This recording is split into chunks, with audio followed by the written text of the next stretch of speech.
E aí, pessoal, vamos direto ao ponto nesta nossa análise técnica sobre os inseticidas carbamatos. O agronegócio moderno exige ferramentas precisas, né?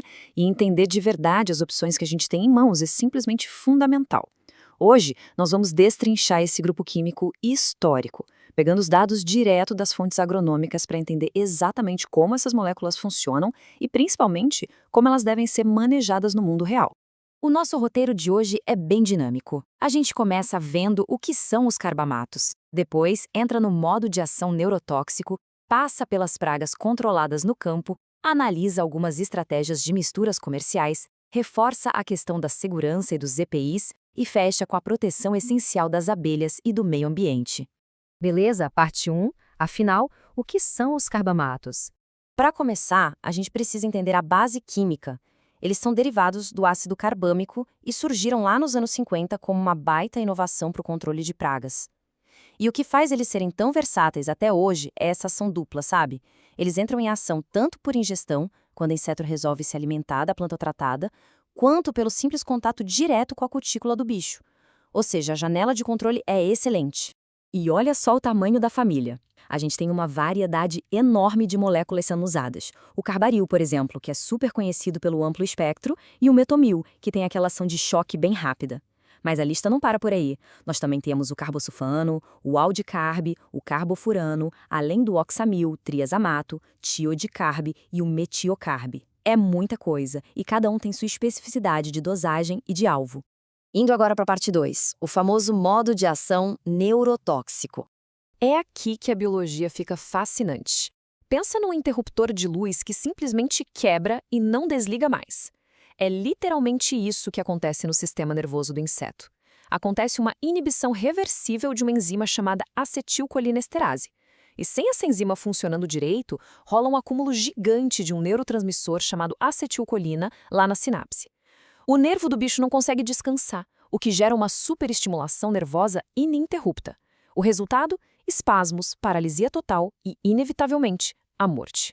Então, imaginando a bioeletricidade do inseto, que é algo vital para ele conseguir se mover e até respirar, ela fica completamente desregulada por esse caos contínuo no sistema nervoso. O sinal elétrico simplesmente não consegue voltar para o estado de repouso depois que o produto químico entra em cena. Mas tem um pulo do gato aqui na classificação.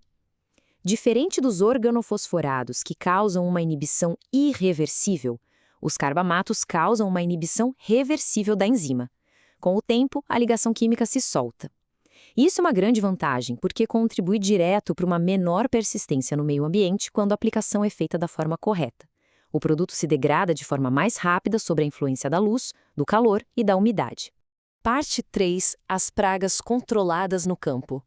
Saindo do nível microscópico e indo direto para a lavoura, esses ingredientes ativos são armas estratégicas de peso contra ameaças econômicas gigantes. Hoje, o grande alvo das pesquisas tem sido a cigarrinha do milho, que é aquele vetor terrível do complexo de enfesamento, uma doença que joga a produtividade lá embaixo. Mas o espectro vai bem além, pegando em cheio diversas lagartas e outros insetos sugadores que costumam tirar o sono de quem planta soja, milho e algodão. Chegando na parte 4, estratégias de misturas comerciais. Bom, quem trabalha com o manejo integrado de pragas sabe que usar a mesma ferramenta isolada o tempo todo é pedir para ter problema com resistência. É por isso que existem misturas estratégicas.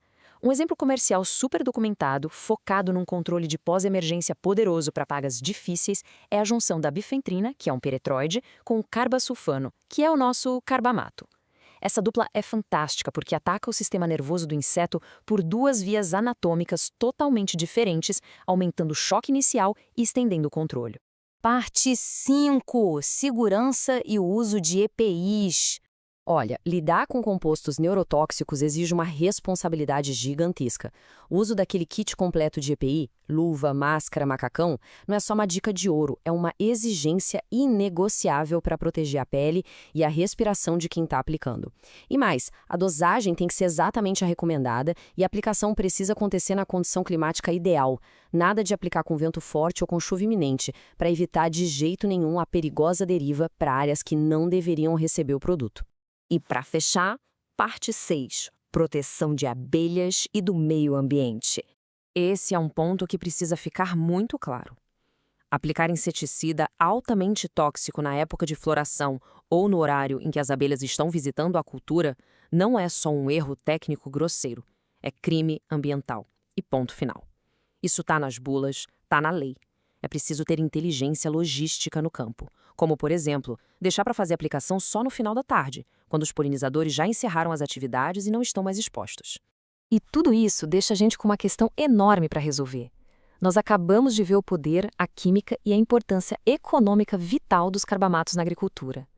Mas como é que a gente consegue equilibrar essa necessidade absoluta de proteger lavouras de alto rendimento contra pragas devastadoras, com a necessidade também absoluta de preservar a ecologia e os polinizadores que literalmente garantem a segurança da nossa comida? É um baita quebra-cabeça e achar essa resposta é o grande desafio para todo mundo que vive e respira ciência e inovação no campo hoje.